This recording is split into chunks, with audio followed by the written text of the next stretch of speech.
Whodey, Bengal fans. He is Eric. I am Jake. Our man Mon is out protecting our community tonight. He is on call at the fire station. So we want to give a big shout out to our guy Mon. We love you. We miss you tonight, man. I know if you can, you'll be in the comments, but absolutely thank you for everything you do, Mon, for our community. So be safe tonight, brother. You're in our thoughts and prayers as you go out and protect us tonight. But we are here tonight, Eric, to talk a lot. We had a lot going on today. We lot do. going on. First day of mandatory minicamp. We're going to talk Trey Hendrickson. We're going to talk Shamar Stewart, who has now put himself out there in the media. We are going to say goodbye to a very, very big-time Bengals player in Germaine Pratt. And then we're going to talk a little bit about upcoming episode that we're very excited about. So we got a lot to do tonight, Eric. It should be a great show. Thank you guys so much for tuning in. We love you. We appreciate you. Comment in the comment section, guys. We will try to get you your comments out there as well. Eric, how you been doing, bud? You good? Good. I mean, it's nice to have Bengals stuff to talk about. You know, the the daily grind gets to you. So to have Bengals news and notes, we'd like to be better, but it's nice to just have something. You know, no news is not always good news. My mind does go down the conspiracy theory though, and I want to know: is Mon really working tonight, or is he just crashing out from those Edmonton Oilers? Still, I'm sorry, Mon. I turned him on, and I was cheering for you, and maybe I'm the Bengals curse, but as soon as I turned it on, I don't see my problem with hockey is you don't see a lot of goals when I watch, but every time I turn it on. Florida was scoring goals. So I'm like, I gotta just not even You're the look, not even reason. think about this. Maybe I'm messing his mojo up. So I will not watch another second of the Listen, NHL hey, playoffs for Mon. Eric, maybe Mon was the reason your Timberwolves lost, and now this is just payback. You know, Timberwolves were very much like the 21 Bengals. They were a really, really good team, but they had some flaws. And those in the NBA, you've got 7 game series, so those flaws can come out. And I Yeah. will acknowledge my team's flaws and hope that they get better next year. But I don't know NHL, so I don't know other than seeing guys fighting and laying on the ground in chokeholds. I don't know the strategy and what really goes into that. So I'm going to leave that to Mon, and I'm not going to watch another second. And hopefully Edmonton pulls it out, and I will never watch another hockey game just for him. All right, you heard that, Mon. You heard what Eric said. All right, let's get right into it. Whodey, Jennifer, thank you for joining us tonight. Let's talk some Trey Hendrickson first. And I know it's like, man, it's all we talk about, but it is a big deal. It is a big deal because now we are first day into mandatory minicamp. And Trey Hendrickson not at mandatory minicamp. Now we are going to talk a little bit. I'm definitely going to talk a little bit about some of the other elite players that are not at mandatory minicamp. But you don't hear about all that. You hear about Trey Hendrickson, obviously. But Trey is not there at mandatory minicamp. What does that mean? Well, it doesn't really mean it doesn't mean so much. Nothing. This is not like new news that everybody in Bengaldom is crazy. Like, what is going on? Why is he not there? We all know why he's not there, obviously. But still, you could tell today. Joe Burrow did a interview after practice. He talked a little bit about the distraction that is going on right now with Trey Hendrickson. You can tell in his voice that he is not happy about Trey not being there. Not unhappy with Trey, but unhappy, I think, with the situation. He even talked about, Eric, man, can we just go through one of these without distractions? He made kind of a joke like, last year we had 2, this year we only have 1, so at least we're moving in the right direction. But it's definitely could take a toll on this team, and not a good situation. We heard that the Bengals have reached out to Trey Hendrickson, but we haven't really heard much after that. Eric, your thoughts real quick. Whodey, T. Brookie, Cornell, thank you guys so much for joining us. We appreciate that. Eric, your thoughts on Trey Hendrickson and how this is going to turn out? So I do like this faux pas with the autocorrect got Dolores. Will they find him? And I think it's appropriate. Will they find him? Will they find him? Who's going to find Trey? You know, yeah, yeah. The thing is he's going to be fined. I think it's like 17,000. He's going to be fined.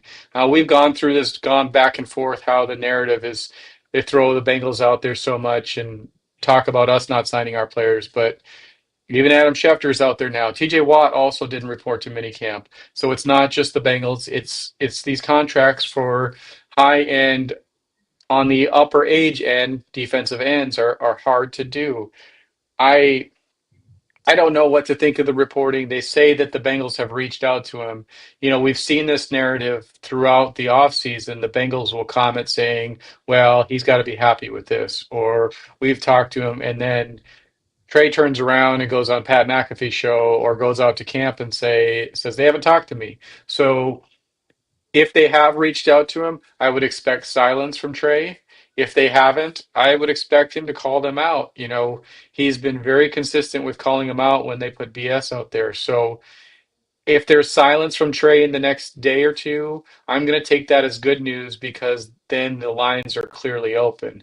If we get Trey on Pat McAfee tomorrow or he shows up at camp, clearly things are not getting any better. This this has to get done. The Bengals, it has to get done. You know, whether that's Trey blinking and accepting less years, I don't see the Bengals giving him an extra year. And that's the frustration as a Bengals fan because we see so many of these teams do this unique cap work and make things so that they have a third year, but it's really a void year. You know, they have things like out there. I wish the Bengals would offer him a 2 year extension, giving him a total of 3 years. Make that third year, give the Bengals an out, and you could say, "Hey Trey, you know we're going to pay you 28 in each year. In that third year, if you're betting on yourself as you're aging at like fine wine and you're still playing like you are now, we're going to pay you that money. You know the Bengals are going to give him that bet on himself year. But I just feel like the Bengals are hard nosed and." They're not going to come off, and it's going to have to be Trey that makes some concessions. Well, I think, for me, I was saying this in our group chat today, which was got really fun this afternoon. We'll talk about that in a couple minutes. But with me, I said it from the beginning. I didn't hide it. I was pissed that Trey brought it out to the practice field.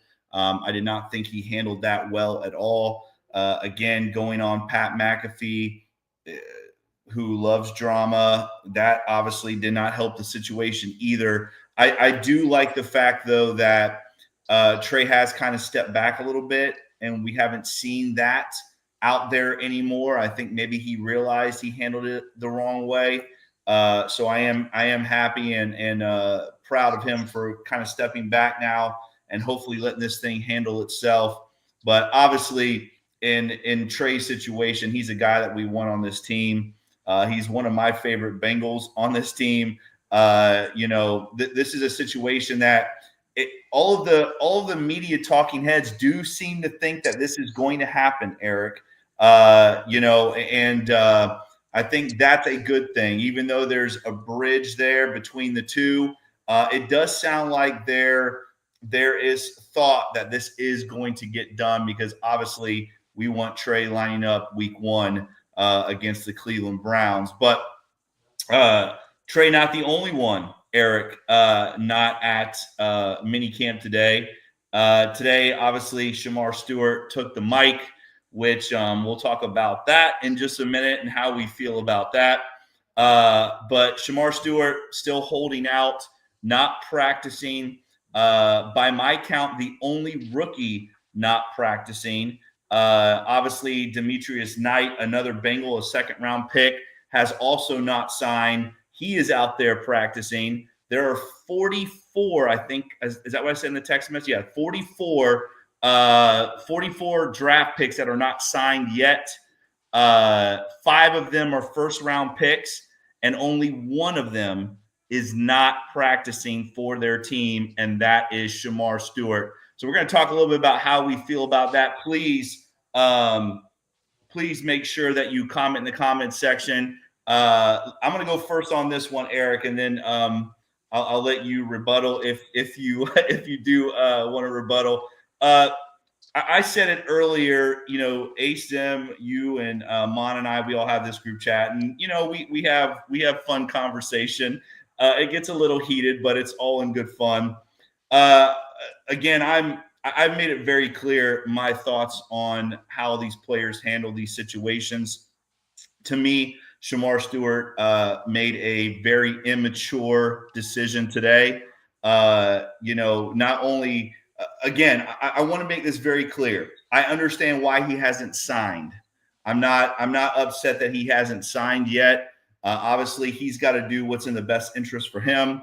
But to come out and to take shots at the organization, and even to kind of back in the fans a little bit, to be honest with you, is not a good look for Mr. Shamar as a rookie. Again, a 21-year-old that has not done anything yet in this league, to come out and make those statements about the Bengals front office, to make those statements about, well, the fans are going to love me, they're going to hate me, whatever. This guy, to me, seems very immature, not ready for the spotlight. I'm rooting for him. He's a Bengal, and I'm rooting for him.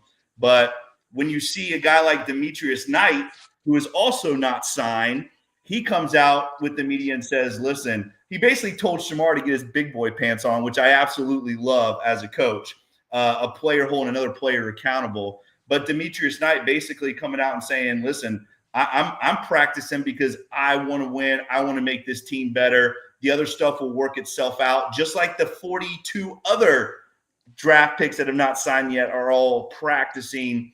Shamar seems to think that he doesn't have to do it. Again, to me as a coach, you have to earn that opportunity to put your grievances out there. Again, this young man, he made a mistake. He made a rookie mistake today. Probably should have just stuck with the script. His agent failed him today as well. But I do think it's kind of interesting that we see, Shamar, who again has talked about how much he loves Trey Hendrickson. I do think it's a little interesting that we see that from him today. Hopefully he kind of backs away from that, because I don't want it to be a negative when he does sign. And now all the Bengal fans, because we're going to be like, listen, dude, if you're going to come out and talk trash, you better be a dude, right? I mean, you better come out and light it up, because if he does not, it is going to be so much negativity circled around this young man. And I don't want that for him, and I don't want that for the Bengals, Eric. Yeah, it's just unfortunate. So since the latest CBA, that first round rookie contracts have been guaranteed. They get what they get. They're slotted to get this amount of money. They're in there. They're it is what it is. I have a lot of frustration around this. I've said this many times in our chat, but there this can be fixed, and it's unfortunate. The Bengals could fix it by not trying to put these things in there, but it can be fixed. The NFLPA should be the one screaming, not Shamar. The Bengals and no team should be out there trying to put voidable, guarantees in there. These deals are supposed to be guaranteed. Every first rounder gets a guaranteed deal. The NFLPA should be screaming for him, saying, there's no precedence here. This is what you need to do. This is it. This is the deal. He's the 17th pick. This is what you're going to get. I I don't know that he was highly immature today. I listened to a lot of the I listened to the full interview that he gave. Some of the quotes have been taken a little bit out of context. Some of them are what they are. I've heard a lot more immature comments from men, very a lot more, twice his age. Uh, and from what he said was basically, I just want I don't want you to set a precedent with me. You didn't give this to last year's first round pick. You didn't give it to the year before. You didn't, the other picks in the first round haven't got this. Why are you going to single me out? You so-called took a chance on me and believed in my potential, and now you're going to sneak something into the deal that gives you an out. You don't have to pay me this money if in 2 years you don't think that I'm great. So I side with Mon on this, and I know it's hard, and I side with some of Zim and Ace's comments too. It's really hard to want your team to succeed and then to constantly see them shoot themselves in the foot over small things like this. This is a contract that is pretty much set in stone, and you're going and you're finding that one thing that you can modify that makes you bumble this, and it's very, very frustrating because yes, he could be out there practicing. Yes, he could sign the deal and just take what he can get, but just make it the standard contract that it's supposed to be. You're overthinking this. I don't know why you think you've been burned in the past. Dax Hill is working out. We believe that Miles Murphy is going to work out. Maybe they don't believe Miles Murphy is going to work out, but to put something in this, for somebody that's got such an high athletic score and is raw, needs to be out there. Just get it done. It's very frustrating to me because they just find a way, a deal that's set in stone. Here's the deal, sign it. You know what you're getting. Go out there and play. But they find a way to drag it out to make some drama around it. Could he Well, be out there practicing? Could he sign that waiver? Yes, but we don't know exactly what the waiver says. It sounds like there was some verbiage in the waiver that was not completely on point either. and T. Brookie makes a good point, Eric, that there are other teams in the NFL that have that same language in their contract. It's not like the Bengals made up something that no one else does. So let's again, the front office needs. And if that's the case, wait. Let me finish. The front office needs their help. There's no doubt about it. We know how we feel about that. But at the same time, this whole agenda that's being pushed out there by the media that the Bengals once again are bumbling this and they've created this whole thing. That is not true. It's not true. There's the same language. The only difference, as Mon stated, is maybe the guarantees are different when it comes to these other teams' rookies and what they're offering Shamar. But the language is not anything different than some of these other teams have in their contracts as well. Go ahead.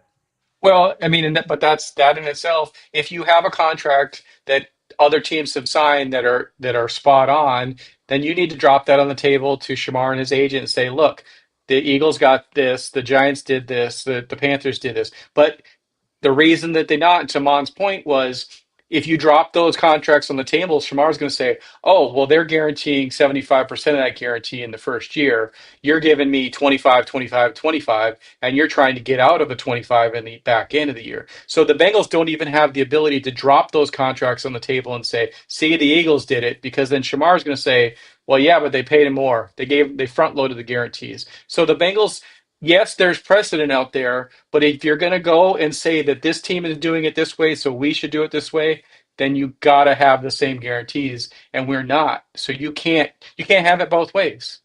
Well, this, and I think this is my point. I'm not, again, like I said in the beginning of this whole thing, I'm not upset with him not being happy with his contract. He has every right to want what he wants and what he thinks he deserves.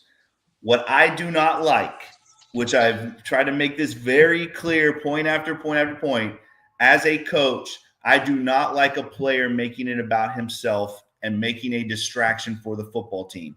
And coming out today, Eric, some of that stuff you can't take out. I mean, some of that stuff it is what it is. To come out and say, well, Trey Hendrickson deserves 99% of his, but he doesn't deserve 1% or whatever.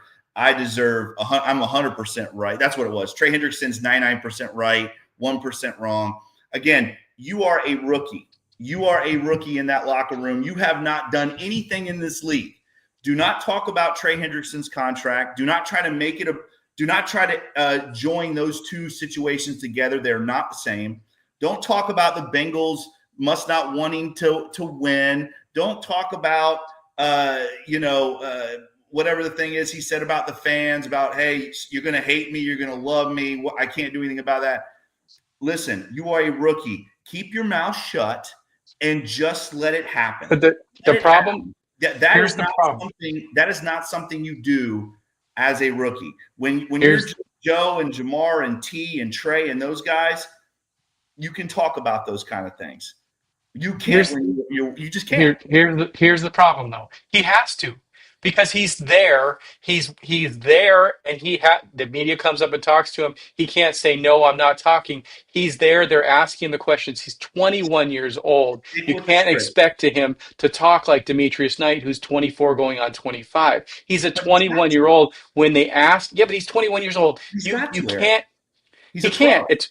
He's a pro. He's not a pro yet. He's 21 years old, He's a Jake. pro. He He's got will not he's not going to talk like Demetrius Knight until he's 23, 24, 25. If we go back to Jake Owens at 21 and asked him stupid questions like this, you think you would get answers that you get today? No. no He's 21. 21 years No, old. I wouldn't. But He, I would have people around me that are saying, Shamar, listen, dude. When they ask you about this, just say you hope it gets done soon. Don't go off on your own agenda. Don't do it because but it he makes you look bad. Every one of those, It makes you were look questions. He didn't go off on his own agenda. The Trey stuff, they said, "What do you think about Trey not being here?" And he said, "It's not the same situation. It's similar, and that's where he did the 99%." He said it's similar, but then it popped into his head. Well, Trey's You under can't do contract, so that. it's different. You can't do that. You're a situation that's very volatile right now with Trey Hendrickson. He is bringing that situation into his like it's the same thing, and it's not the same thing. It shouldn't even. He even shouldn't even be saying Trey's name out of his mouth. It should be, if he's asked about it, he should just say, "I hope Trey gets what he wants." Again, Yeah, you can't. He's a pro, Eric. I don't care if he's 21. He is now a professional football or player. he's not. He hasn't signed a contract. Well, he is. Until he signs that contract, he's not. So you're saying, even though he's 21, as soon as he signs that dotted line, he better keep his mouth shut. That's what you're saying. Listen, yeah, when you're under contract, that's when you can't say he's a pro. You're not a pro until you've completed your rookie year. We heard Lou Anarumo said that a lot. Once you get into the playoffs, then you're a pro. You can't expect these young rookies to talk like a seasoned vet because they learn that in the locker room. But you know what he's learning in the locker room? He's hearing guys, and we don't know what guys, but he's hearing guys that he looks up to saying, yeah, Trey should be getting his money. Yeah, you should be getting your money. Yeah, we're applauding you for holding out because that's not right. So what do you think when he goes out and gets interviewed, he's going to say, you know what? I got the backing of my guys, so I'm right. I'm 100% right. Everybody in here tells me I'm right. So what is he to do? Eric, you're not listening to me. I am not mad about him being upset with his contract. I'm not mad about that. I don't want him talking about all the other stuff, the fans, the organization. You can't do that. But they asked him questions. They asked him the questions. Would you do that with your job? Would you, if your boss, it's your first month at the job, and you are not happy with something, are you going to go out on a public platform and talk about the company? No, but I don't have to go out and do press conferences. He has to do a press conference where he has to do that stuff. Again, that's part of his job. All he needs to do. I'm not allowed. I've signed documents saying I'm not allowed to talk about it. Listen, I'm gonna help Shamar out here. Shamar, listen. Just stick next to Demetrius. Get a locker right next to Demetrius and learn how to be a pro. A rookie pro. I don't care if he's 25 and he's 21. Just learn from Demetrius, learn how to be a pro, and everything will work itself out. I will say we harp on the negative stuff about Shamar. How about Demetrius Knight and his already? I mean, it sounds like this dude is a leader, Eric, a guy who, we lose Germaine Pratt. The Bengals go out and get Demetrius Knight, and it sounds like this guy is a potential captain of this team in the future. Instead of worrying about Shamar and his ordeal, how about a guy like Demetrius Knight, who hasn't signed his contract, who is there every day busting his tail? Let's talk about him for a minute. Did he not impress you? Like an impressive young man.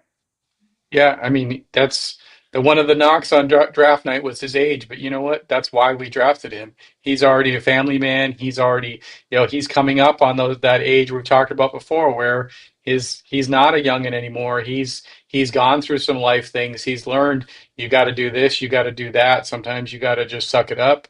So yeah, he is the seasoned veteran, even though he's a rookie, just because of his age. Yeah, that's impressive. It's exciting. We weren't extremely happy where they drafted him, but like I think Mon has said before, whether we drafted him in the second round or the third round, if he's a starting linebacker for this team for the next 4 years, I'll be happy taking him in the second round every time. And No, listen, you I mean, gotta love it. I think,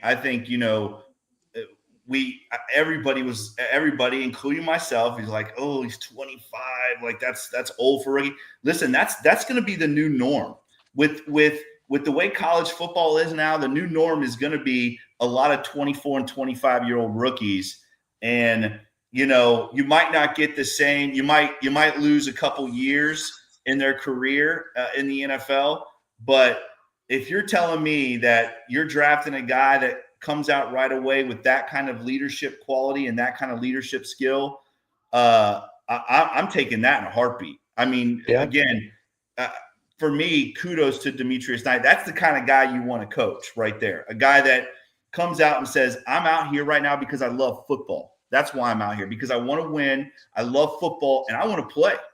And I would not be surprised. We're going to talk about Germaine Pratt. I'm not going to be surprised at all, Eric, if he lines up on day one against Cleveland Browns as the other starting linebacker. Oh, you're yeah, yeah. I'm not would be surprised at all. Let's get moving on here. Let's talk a little bit more about minicamp. Yeah. Anything else that you have seen from minicamp? Sorry, for mandatory minicamp. Has anything else you saw today that you really liked? I mean, there wasn't a lot of videos that came out. We got to go through Dan Hord's list of stuff. I got to see TJ Hushmanzada running up there and talking about Good to and see, right? dapping up Jermaine Burton. Yeah, I was love to see that. Your talk about Dylan Fairchild looking impressive out there. I mean, it's mini camp. It's nice to see. I want to know more. Lucas Patrick got injured, had something on his knee. I don't know. Yeah. Did you hear any more about that? I did not hear anything more about it. I don't know if any of you guys did. Please let us know if you guys heard anything else about Lucas Patrick. Didn't sound like a great situation, but who knows? Mon is actually the one, Eric, who really liked what he saw from Fairchild today.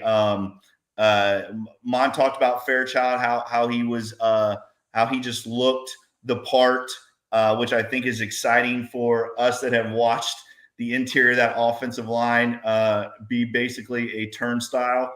So that's a good sign, right? I think too, what about Joe Burrow coming out today and saying three names, right?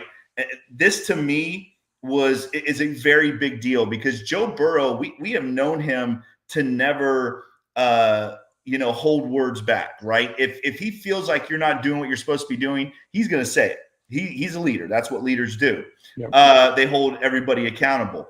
And for Joe Burrow to come out and say Burton, Yoshi, and Chucky Sizzle's name, I think that says a lot about those three. I already talked about Yoshi. I think he is going to be a sleeper on this team.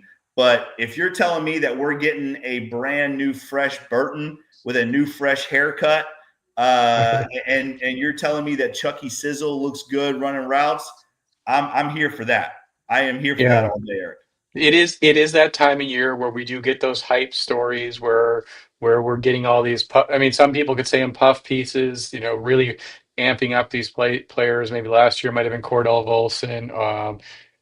Jackson Carmen a few years ago when he went vegan. I am buying it for Burton because he's doing everything that he's supposed to do. He cannot do anything more than what he's doing right now. We hear all the stories about how he's been at the facility almost every day this offseason. They don't have to go there. They can go there and work out and get with their trainers. So he's doing everything that he can. He's got so much talent. If we have him out there as a deep threat, then it'll be such a big get for this team, because if you have someone that can stretch the field especially knowing that he's going to be singled covered when Jamar and T are out there. That is just huge. I did love what Joe said about the Charlie Jones, Yoshi, and Burton, because he went immediately to say, I'm going to go where the defense dictates, and so basically he's saying I need to go to those guys because the defense is going to give them to me. So I need to get those reps in with them because they have to be ready, they have to be pros, they have to be good because they're going to be open. And if we can get them where they need to be, that's how we're going to win. So I love that. I'm excited for them. We'll see. Hey, real quick, Brucey B, you got to put Brucey B's on there. Hang on. We go back and find it. Brucey B says, Miles Murphy. Do you see that one? This is back about when we were talking about Shamar. Brucey B says, Miles Murphy, we good over here. I mean, listen, Miles Murphy probably is thinking that, like, hey, we're good. We're good over here. This is my job. Yeah. Well, and the other thing, we did see Cam Sample running out there, running well, coming Yeah. off of that injury. So you got Cam Sample, you got Miles Murphy, you got Joseph Asai, you Yeah. got a lot of guys that underperformed or got injured, so they will need to step up. Well, and again, let's go back real quick and talk about the Hoosh thing, Eric, because remember the Hoosh situation did not end pretty. It wasn't ugly, but it didn't really end the way that I think any of us wanted to end. Hoosh took a better deal. He said afterwards that he had regretted it. But how awesome was it really to see Hoosh walking around the practice field, chatting it up with the Browns? I mean, that to me is the kind of stuff that I absolutely love when a guy like Hoosh, who I absolutely loved watching play, was just to me, he was the epitome of a tough receiver, and just one of my favorite Bengals of that time. But Hoosh being there to me is just absolutely awesome. And I do think one day that young man, I say young man, that one day that young man needs to be in the Ring of Honor as far as I'm concerned, because he was a hell of a Bengal. Bob asked, where's Angela? Let me tell you where Angela is. Angela is in there binge watching one of her dumb shows that she watches on Netflix that I can't even be in the room when it's on because it's just so terrible. Listen, I don't know what it's called, you can't judge other people's shows when you rave about Sydney Sweeney. So let's just listen. My shows stop. are the best, Eric. I only watch good shows. I only watch good shows. Back on topic. I pointed it out last week. Hushmanzada's on my door over here. One of my favorite Bengals. I mean, just we've been spoiled when it comes to receivers. Having Darnay Scott, Carl Pickens, Chad Johnson, TJ Hushmanzada, AJ Green, Marvin Jones, Mohamed Sanu. Now we've got Jamar, Yoshi, Chris Collinsworth, was Eddie Brown. Like the Bengals they've always had great wide receivers. We've been spoiled, and we always have two, and I love it.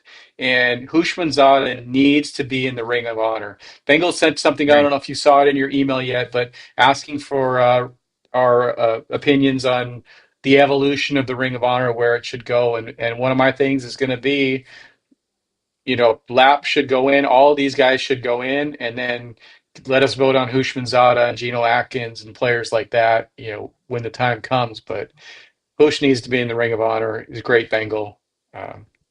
Well, Love it. I agree. So day one, this is a starting defense on day one. You guys tell me what you think about it.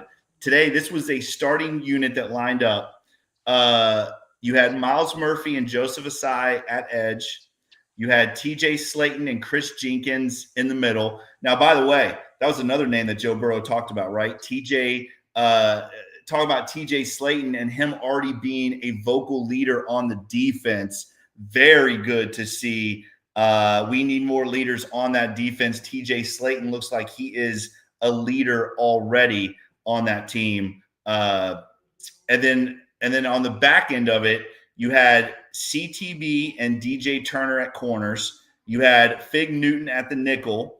Your linebackers, Logan Wilson and Demetrius Knight. See, it does help to practice, even though you're not signed.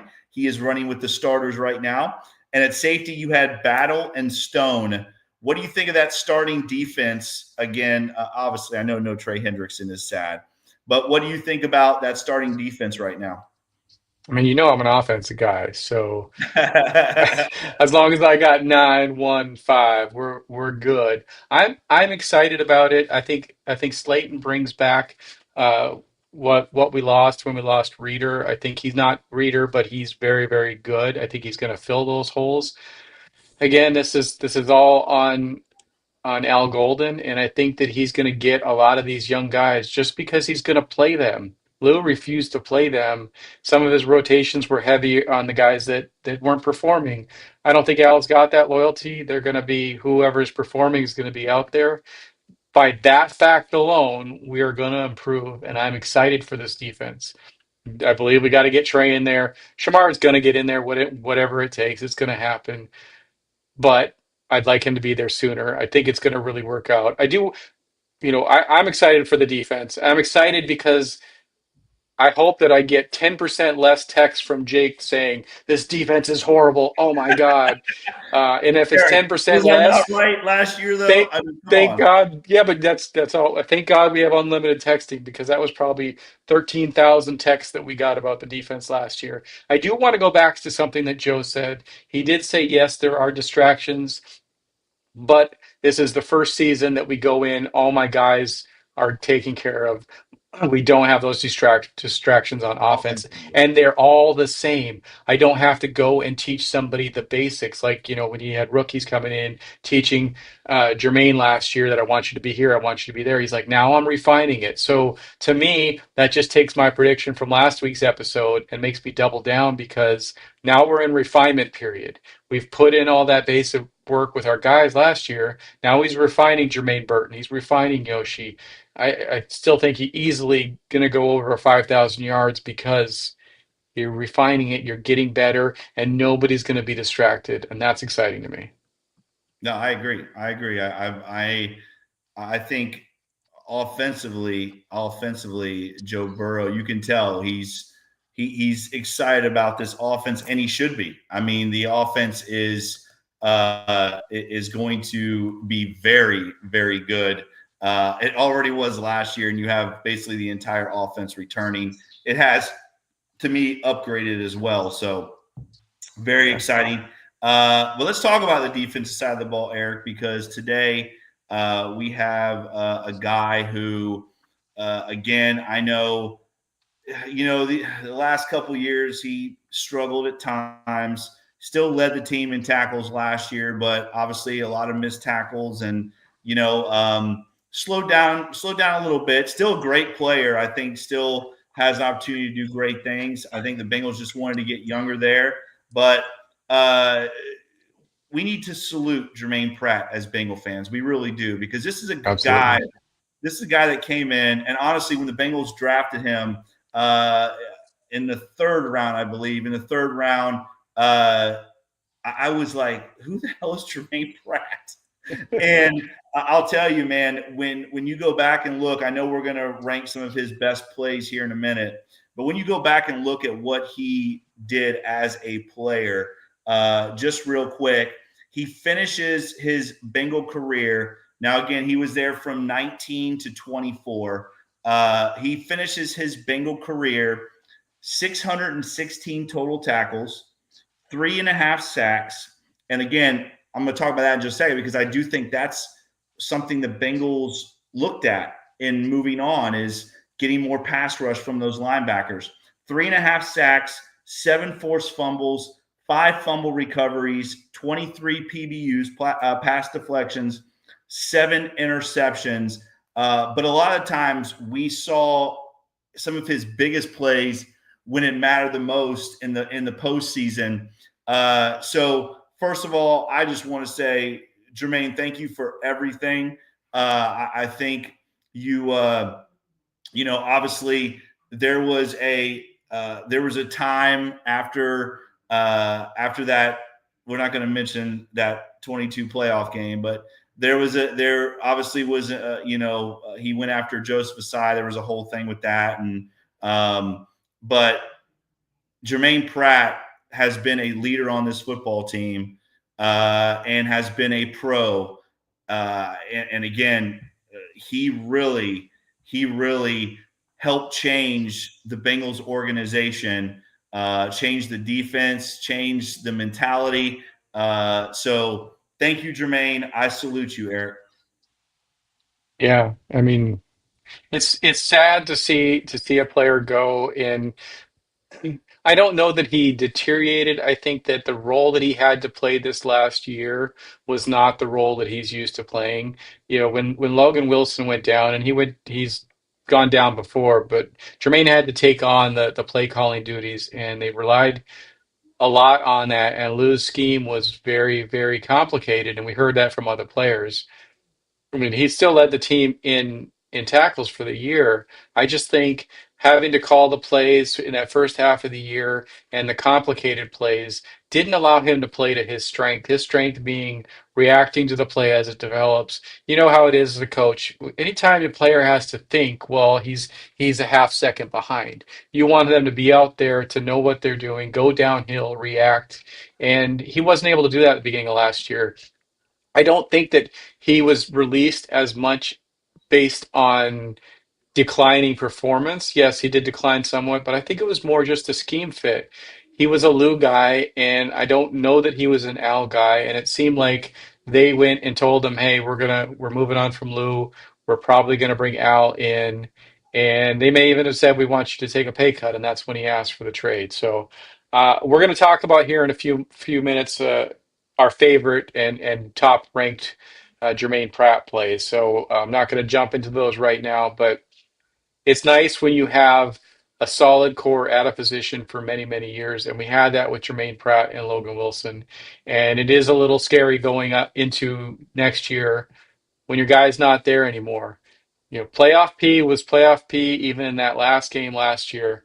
I don't think we have it on our list of plays, but one of my favorite plays was Playoff-P last year against Denver. Pull out an interception when we really needed it. You know, that was Playoff-P. He may have had a down year, but when we needed him in that last game, we were still playoff eligible. He grabbed an interception that really saved that game. It was one of the Yeah. saving moments. So, you Yep. know, even though he was seen as down and out, Playoff-P came through in our playoff. That was our playoff game. You know, we won it, but it didn't get us in, but it was still Playoff-P, and I'm grateful for his Let me intensity and him let doing me that. let me ask this real quick because Jennifer brings up a good point here. I forgot him and BJ Hill are really close. Yeah. I didn't hear why BJ wasn't at practice today, but I'm just wondering if maybe he did like a I don't know like a sit in. Did anybody know why BJ Hill wasn't at practice today? Because Wasn't he still in a boot? is he still in a boot?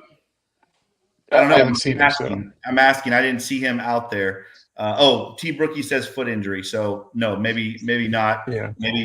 Maybe still had a boot. I did not see him out there, T. Brookie. So thank you for that. Again, I wasn't trying to be negative or anything about BJ Hill. I just was curious on why. No, but they are. Yeah, they are They are best good buds, friends, and right? yeah, We yeah, are good friends, and I'm sure BJ Hill is disappointed, but BJ Hill is a pro, and he understands that there's a business part of this as well. So, but Germaine Pratt, let's talk about some of these outstanding plays by Germaine Pratt. Again, yeah. I think when you go back and look, let's start from 5 first.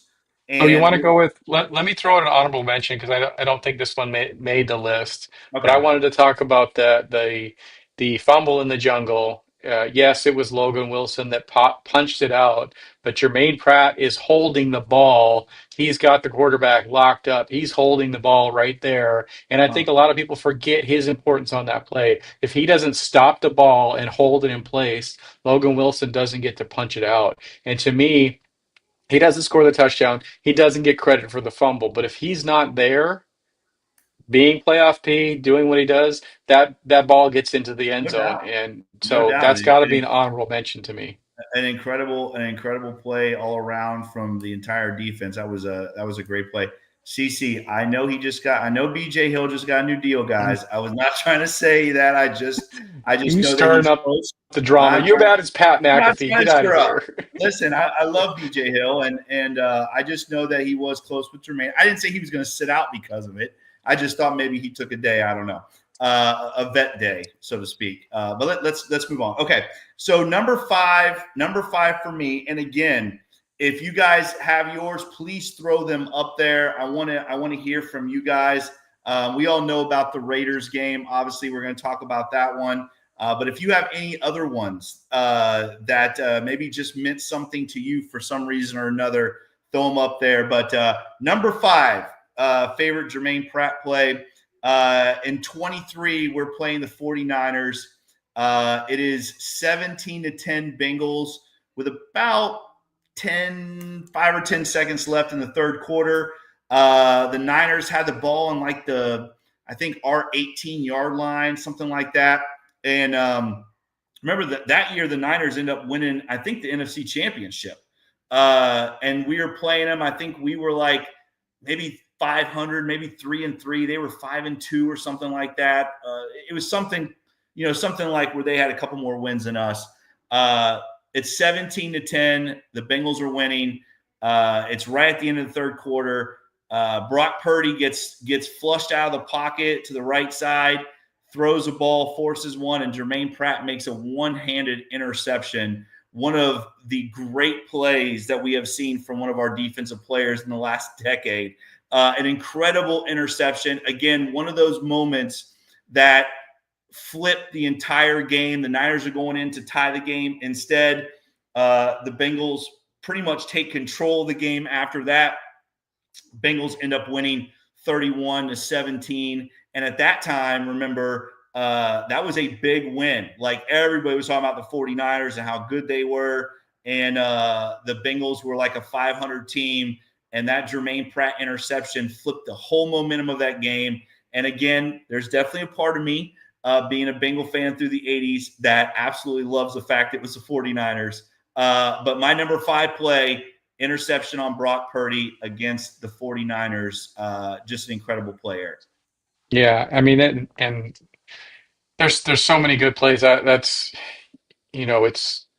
it's hard to argue, and there will be more that come out and more that we remember as we go down as postmortem. One that just came to mind too, and I'm not going to rank them. We're going to go with your top five, but another honorable mention that comes up: 2021, the season opener. He forces a fumble on Dalvin Cook, picks it up, leads to the game-winning field goal. That starts an incredible year. Like Yep. there's so many strip fumbles that he has. This last year or two, sometimes people criticize not just him but other Bengals players for trying to strip the ball, but he did it when he needed to do it, and a lot of times he was able to get it out. So yeah, that Yeah. there's just And so many good ones. That Cornell, you're INT right. was crazy. Cornell, you're right. Joe was on fire that game. When is Joe Yeah, not on fire? But I think he finished with 400 plus and 4 touchdowns or something crazy like yeah. that. All right, number 4 for me. Again, kind of one of those plays that you don't maybe remember, but for me it was just because it was the Buffalo Bills, and I hate the CC Buffalo. must be reading your cards here. CC's on Oh, thank you, it. Cincy. That's exactly my number 4. My number 4 is the strip of Dalton Kincaid in 23 against the Buffalo Bills. If you remember, it's 21-10 Bengals. Buffalo has the ball. They're still on their side of the 50, but they're driving. There's about 13 minutes left in the fourth quarter. Nick Scott, who we signed to replace the man Jesse Bates. His only play that I can remember, Nick Scott hits Kincaid low. Kincaid flips in the air, and Germaine Pratt is runs by Kincaid and punches the ball out while Kincaid is airborne, flipping in the air. The Bengals recover, and the Bengals end up winning that game 24-18. When that play happened, it was 21-10. We got the ball inside, I think, their 10-yard line, and of course, we get a field goal out of it. We go up 24-10, and then that ended up being the go-ahead score. I think they scored late or something, if I remember. But 24-18 win against the Buffalo Bills on the Germaine Pratt punch out of Dalton Kincaid. I love that play.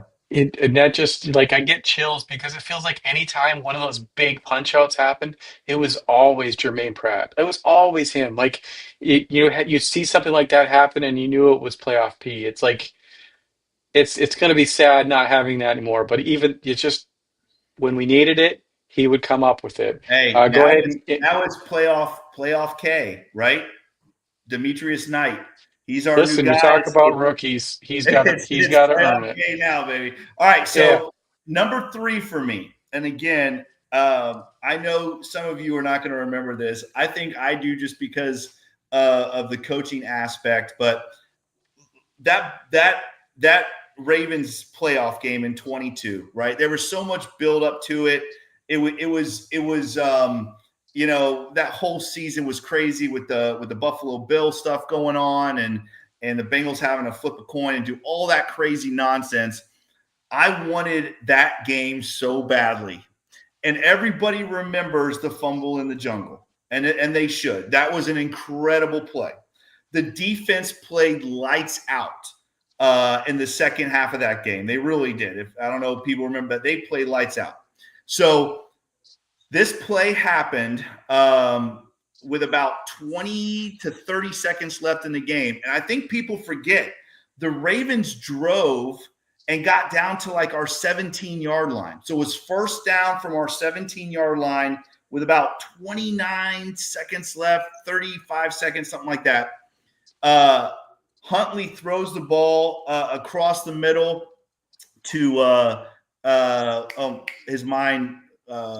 Mark Andrews. Throws the ball over the middle to Mark Andrews, and Germaine Pratt jumps vertical in the air with one hand and bats the ball away. And again, all we hear about is that fumble in the jungle and all that. That was a huge play of that game and really, honestly, helped give that defense momentum to make that final stop there. Remember, don't forget that. The Ravens had the ball inside our 20 with 30 seconds left to tie the football game, and Germaine Pratt makes an incredible play. If you forgot it, I don't know if you can find it on YouTube or not.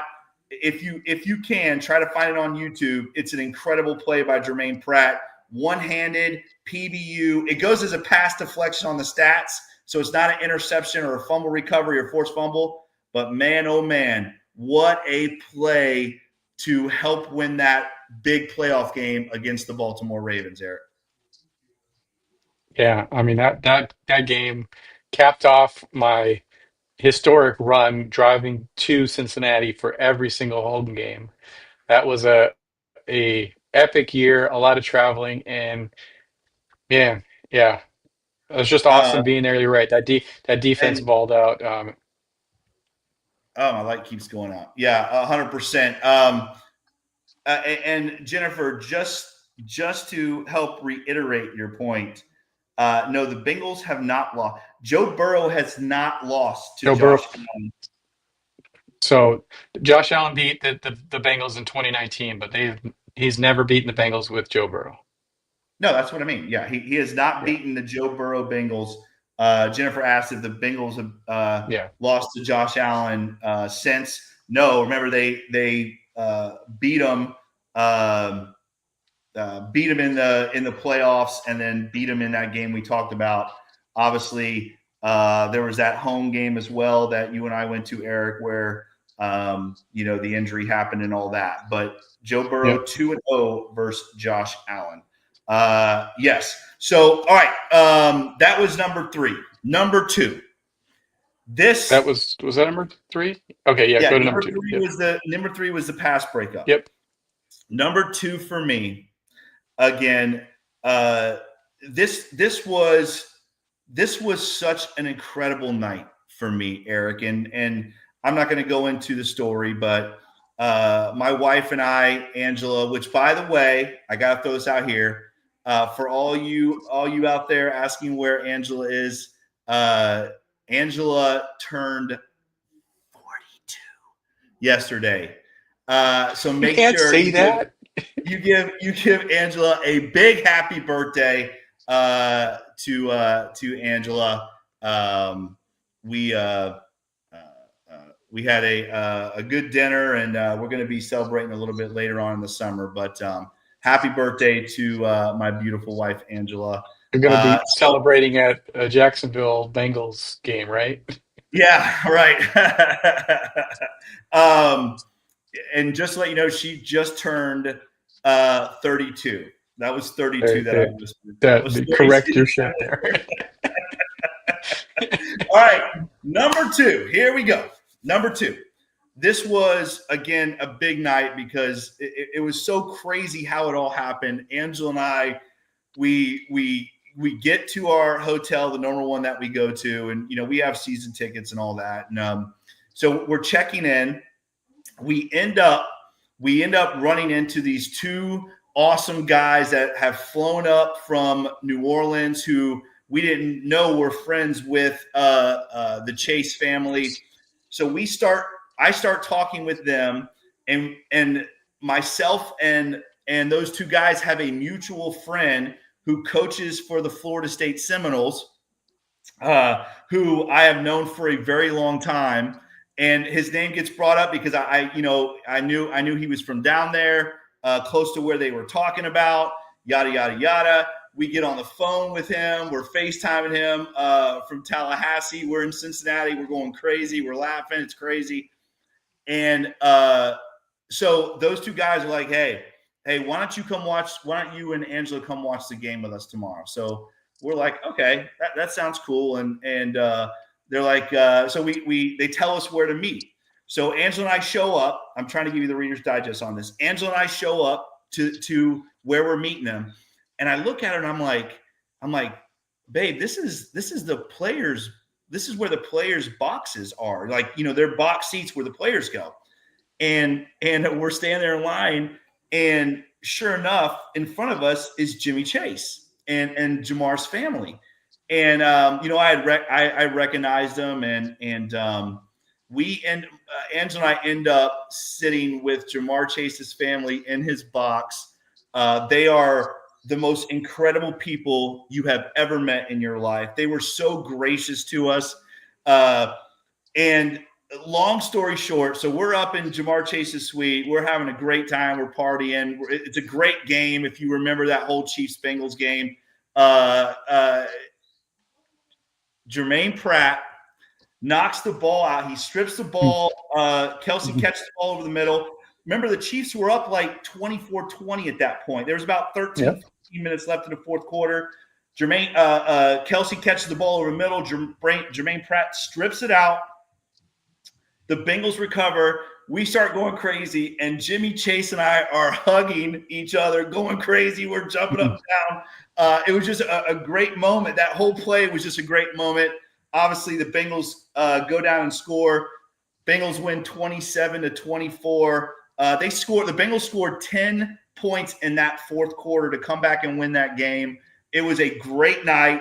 It was a great play by Germaine Pratt, the strip of Travis Kelce, and obviously it was a great night for my wife and I. The Chase, again, love them. They are the best people you will ever meet.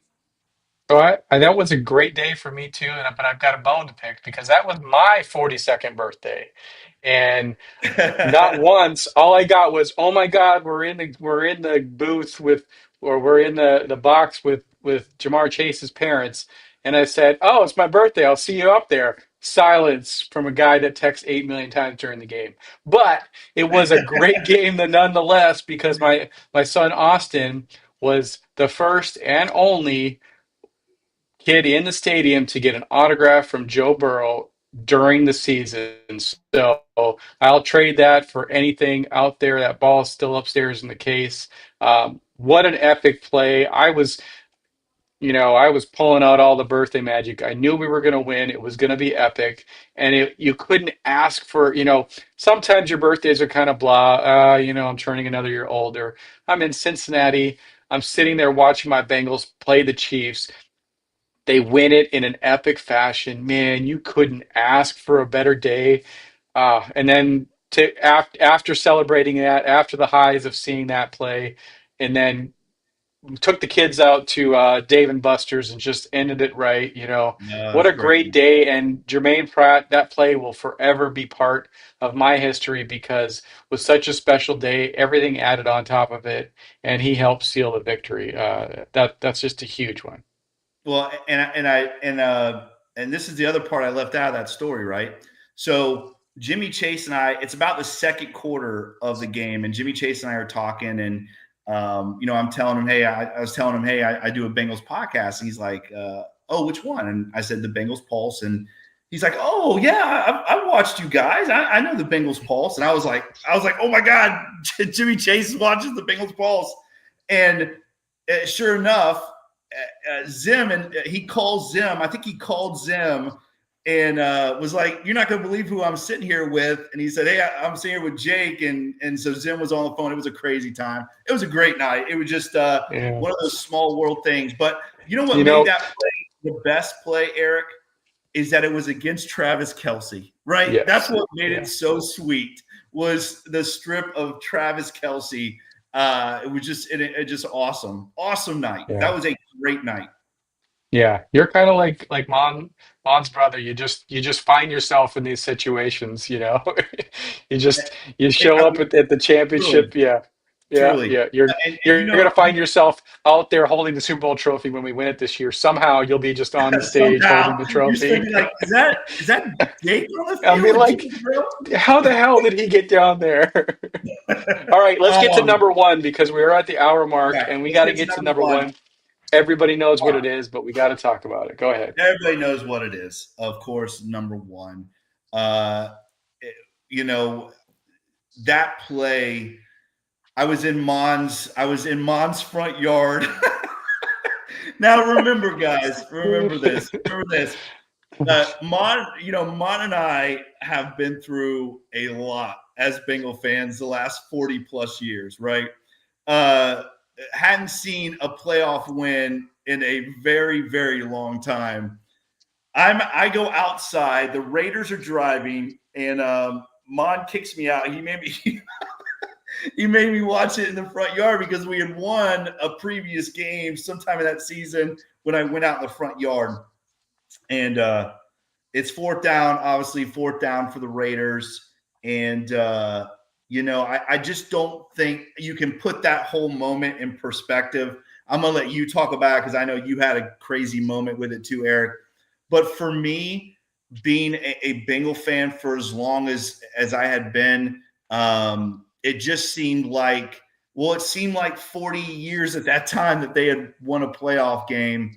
And, when Germaine Pratt came down with that ball, I remember I was out in the front yard and I kind of froze. Like I was like, almost like I couldn't believe it just happened. And I go running into Maud's house. I'm screaming. Everybody's yelling. Maud and I are hugging and crying. And it was just complete anarchy. But it was an incredible, incredible moment. And who would have thought, right? That moment led to a Super Bowl berth. It was an incredible year. I know it didn't finish the way we wanted it to, but that play, that Germaine Pratt play, almost seemed like it propelled us to the Super Bowl. You know what I mean? Like it was like you saw that. It was like this is it. This is what we've been waiting Yeah. for since '88. You know what I mean? It was just an incredible moment, and again, it's one that I'll never forget. Thank you so much for that, Germaine Pratt. Go ahead, Eric. Yeah, yeah, it's just surreal to talk about and to think about that it happened. It and the way it happened and who it against it happened to. The Bengals hadn't won a playoff game since the Bo Jackson curse. They say the last playoff game we won is when Bo Jackson's career pretty much ended. He had his hip injury, never was able to play again, We didn't and win that game. Remember, we didn't win that yeah, game.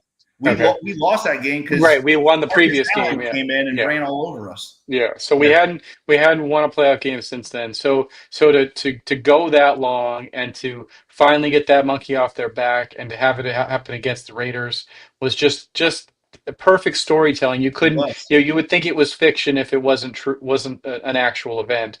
But yeah, once they won that game, they're playing with house money and there was Yep. not, I don't know. I didn't have any doubt, and I don't know that any of us had any doubt that we were going to go into Tennessee and we were going to beat Tennessee. It was like, you know what? We finally got this over. Nothing else matters, but we're going to go take out the number one seed, and we absolutely did. Man, I wish we would have capitalized on that year. What a great story it would have been forever.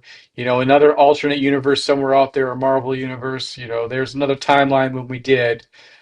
I still believe it's going to happen soon, but man, what a historic season and a historic playoff run, all sparked by Playoff P. He's forever going to be remembered by Bengals, and I don't see how he doesn't go into the Bengals Ring of Honor just for what he's meant these last 6 years. It Yeah, it I would be think hard to say he doesn't. let's throw up some of these comments, especially Dolores's.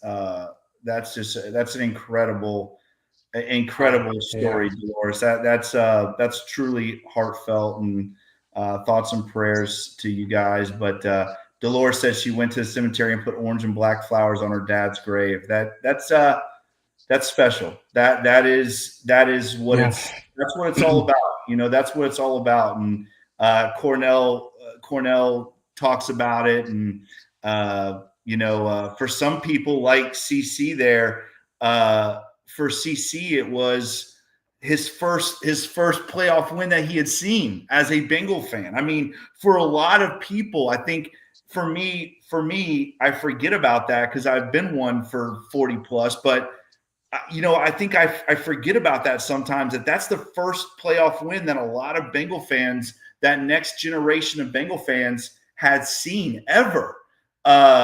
So again, what an incredible night. Ty, you're absolutely right, Ty. The next week when they play Tennessee, the number one seed, that was Mon always talks about. That was the DJ Reader game. DJ Reader absolutely dominated that game, and it was just an incredible run. I mean, the whole thing was Yeah. it was like you said, if you didn't know otherwise, you would think it was a movie. It just did not end the way that we wanted it to end. But Bruce B said the stadium erupted when that happened. I remember it was so awesome. Like, people were sending live video of it around. There was so much live video of it, and I would just go and watch it like all day long, like all these people's videos that they had taken in the stadium, because it was just so incredible. I'm sure so many Yeah. tears, and I know Well, Mon and I were boo-hooing. Mon might tell you otherwise, but he was boo-hooing. well, He and was that and that boo-hooing. that was the game that afterwards I pretty much decided I was going to become a season ticket member if I could. I didn't, I living in Florida, you don't think about going to those games, and then afterwards, uh, some of my friends were like, "You, why didn't you go?" I'm like, I didn't really think that it was an option, but after that game, I started researching and realizing that it's not too much to drive up there, and then finding out that buying season tickets is pretty much the cost to go into like three games for the value per ticket you get. So that really sparked that momentum. Sparked. It wasn't the Super Bowl run. It was that game. It was missing that moment that said, you know what? I don't want to miss too many more of these. So I'm going to find a way to get myself to Cincinnati as often as I can. That's a And good point. forever we'll be grateful for that. That's We do we could keep going on and on and on Hey, real about quick before we do, let's talk about this last one. By the way, I just want to say one more time, Dolores, thank you so much for sharing that. That hit me in the heart. I'm not going to lie, Dolores. That was good stuff. Thank you for sharing that. Hey, the last one, real quick, I know we got to talk about the show coming up, but the last one, Eric. How about you talk about Sam Hubbard going out with a touchdown reception? Germaine Pratt, you talked about it earlier. Let's not forget Germaine Pratt in that Broncos game that we were both at that, right? You were at yeah. that too, right? Hmm. Yeah. That Broncos game that you and I were at last year, Germaine Pratt picks that ball off. The Bengals, it was 17 all. Remember, it was 17 all. There was like 2 minutes and change left. The Broncos driving. Germaine Pratt picks it off. The Bengals drive the field, score, and then that bull crap touchdown pass at the end of the game. Then it goes into overtime, and of course, Burrow hits Higgins. But Germaine Pratt that interception against Bo Nix is the reason why the Bengals had the lead at the end of the game. Obviously, thankfully held on to it in overtime. But what a way to go out for Germaine Pratt. And I think when he did that, Eric, I know me being in the stands, everybody was going crazy. In our whole section, we're all pretty much season ticket holders. And we all looked at each other like, there's the old Germaine. Like, we all looked at each other like, there's Playoff-P coming in big. So, Germaine, once again, man, thank you so much for all the memories. I wish you nothing but the best in your career. I hope you continue to do great things. We truly appreciate you here on the Pulse, man. Love you, Germaine. Thank you for everything. Yeah, for sure. And we've got an hour and 10 minutes in ours. We probably can't talk about it much, but real fast, because I want to talk just a little bit.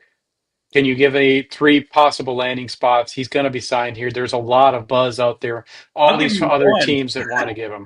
Well, Go I ahead. think you could see a reunion with Lou, right, in Indianapolis. I think that is probably the first landing spot that we see. I think you could see a possible reunion with Callahan in Tennessee. Yep. I think that would be another place that could possibly be a landing spot for Germaine Pratt. And then obviously, I think when you look at the other teams, there's obviously, I think this is a situation, it probably happens pretty quickly, but there are a lot of teams out there that would love to have Germaine Pratt, I'm sure. But I'm going to say my top 2 would probably be either the Colts or the Titans. I think there's a very good chance he ends up in the AFC South. What do you think? I was saying Colts all along, but then you see the Callahan connection and hear comments on there. I'm going to throw it a dark horse or maybe a surprise candidate, but I think he could end up in Minnesota. And we do play them this year. That would be an interesting. That's one of the games I've circled that I'd like to try and get to just to experience a game in that stadium. We'll see if that works out or not. But I'm going to say Jermaine Pratt. Good chance he lands in Minnesota, and that would Just be don't very land in interesting. the AFC North, right? Just don't land in the AFC North. I don't want to root against you. Do not go to the AFC North. Absolutely. I want to cheer for him every week except for the week the Bengals are playing him. So stay away from the AFC North. With that, we do have to get out of here, but let's drop this awesome guest we're going to have next week. Mom wanted to drop it last week, but we got to put a little suspense out there. So we typically get this guest about once a year, so we try and time it right. But we have him scheduled for next Tuesday, and we're going to get to sit down with the great Dan Horde again. Made a very bold prediction last year, and I don't know if he's going to do the same this year, but it's always awesome to talk to Dan. Real excited for that interview, and hopefully, And what hopefully a you guys perfect can. time, Eric. What a Yeah. perfect time for us to have Dan Horde on. Mandatory minicamp. We're going to talk all about it behind the scenes with the man, the myth, the legend. Mr. Dan Horde is going to be joining the Bengals Pulse on Tuesday. You are not going to want to miss it. It is going to be an awesome show. You want to know what's going on at Bengal OT at Bengals Mandatory Minicamp? Tune into the Bengals Pulse on Tuesday. You'll find out. Yeah, no, I'm so excited to even if I sit in the back of the room and watch you and Monty interview him, I'm so excited because listening to all of his podcasts, being a fan, like the interviews he does, the questions he asks, and the insight he gives us into his life, you really feel like you're there with him. You feel like he's part of the family. And every time he comes on here, he doesn't, he talks like a fan. He talks just like us. And for a guy that sits up in the booth, that is a journalist, that has to stay a little impartial, it's really refreshing to hear that he's just a fan like us, that he wants that Super Bowl just as bad as we do. So Hey, really excited. do me a favor. Try to pull up the first time that Mon and I interviewed him. This was this is the first year of the Bengals Pulse. Yeah. I asked him to do a call for AJ Green. See if you can find that and play that for him on the show. He's such a pro. It's crazy. I mean, I put him on the spot. He had no idea I was going to say it. I said, hey, man, do an AJ Green call for us. And it was It brought tears to my eyes. It was Yeah, money. It was so money. You got to find that and play that. It was incredible. yeah, yeah. Pretty exciting. We have a lot of questions for him, so we probably won't make him pull out any more exciting calls unless we want to talk about Coach Jake running onto the field and grabbing the Super Bowl trophy. Maybe we'll have him speak that into existence. But with that, we've gone a lot longer than we wanted to, but there was a lot of stuff to talk about playoff P. Some players leave teams and you're not happy with them when they leave. I don't think we could say a bad thing about Germaine, and No, been a you great can't. Bengal. Thank you, Germaine. And with that, yeah, Jake, take us out of here. All right, guys. And before we do, thank you guys so much for joining us. We love you. We appreciate you. You are the best. Thank you for all the comments tonight. Again, we want to give our guy Mon a big shout out there protecting our community. Mon, we love you, bro. We will see you on the next episode of the Bengals Pulse. As always, guys, if you like this podcast, make sure you like, share, and subscribe to this podcast. Make sure you check us out on all the awesome podcast platforms, Apple, Stitcher, Spotify. As always, guys, if you like this podcast, make sure you give us that 5-star review. We'd very much appreciate that. As always, follow Mon on Twitter at @TheFireMon. Follow me on Twitter at CoachJakeOwens9. Follow Eric on Twitter at eFlash with 2 H's 88. Follow the Cincinnati Podcast Network on Twitter at CincinnatiPod. And as always, guys, please give us a follow on Twitter at The Bengals Pulse. On Instagram, the same with the @The Bengals Pulse. Make sure you follow us on both. We'd appreciate that. And as always, make sure you check out all the awesome podcasts right here on the Cincinnati Podcast Network. He is Eric. Again, our man Mon is out there protecting us. We appreciate you, brother. I am Jake. This is the Bengals Pulse. Whodey, Bengal fans. The next time you see you, Dan Hord's going to be joining us. Make sure you tune in. Whodey.